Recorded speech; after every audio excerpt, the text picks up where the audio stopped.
Vincent de Bernardi, bonjour, bienvenue dans le Buzz Média Orange Le Figaro. Je rappelle, vous êtes l'un des anciens conseillers de Jean-Pierre Raffarin. Vous avez été aussi le patron du SIG, le service d'information du gouvernement, et vous êtes surtout depuis 2007 le directeur général du SPQR, le syndicat de la presse quotidienne régionale. Et pour évoquer votre actualité plutôt dense aujourd'hui sur le numérique, je vous propose de découvrir le chiffre du jour. Le 22 septembre, ce jour même, vous lancez en effet le premier kiosque numérique sur l'iPad qui est dédié entièrement à la presse régionale française. Quel type de contenu va-t-on trouver justement sur ce kiosque? Eh bien, on propose aux lecteurs d'acheter et de lire un quotidien régional sur la tablette d'Apple. On pense que c'est un excellent support pour lire des quotidiens tels qu'ils sont en réalité, avec un feuilletage très confortable.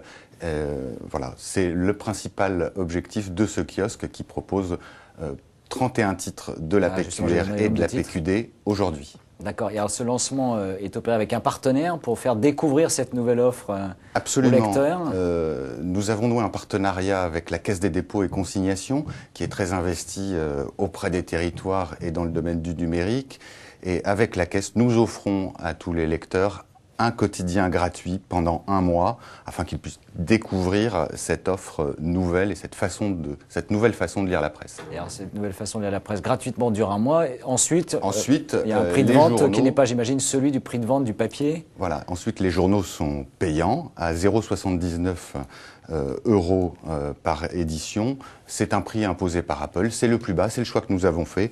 Un prix un peu plus bas que le prix de vente en kiosque des quotidiens. Mais c'est aussi une manière d'inciter les gens à lire davantage les journaux sur cette tablette. Quel est le modèle économique? Comment se partagent les revenus les éditeurs? Et deuxième question, est-ce qu'il y a des revenus publicitaires additionnels qui viennent sur ces nouveaux formats numériques ou pas du tout? Alors le partage des revenus, c'est en fonction des ventes de chaque titre répartis selon les titres et les éditeurs.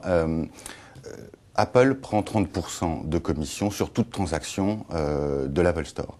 Et donc, sur les 79 centimes, 30% vont dans la poche d'Apple.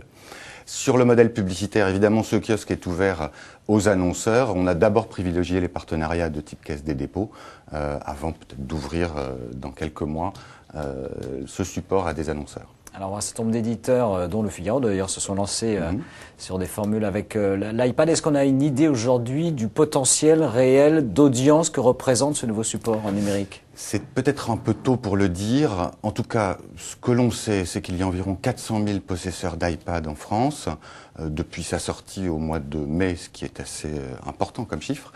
Et une récente étude de BVA a montré que 7% des Français avaient l'intention d'acheter une tablette numérique dans les 12 mois.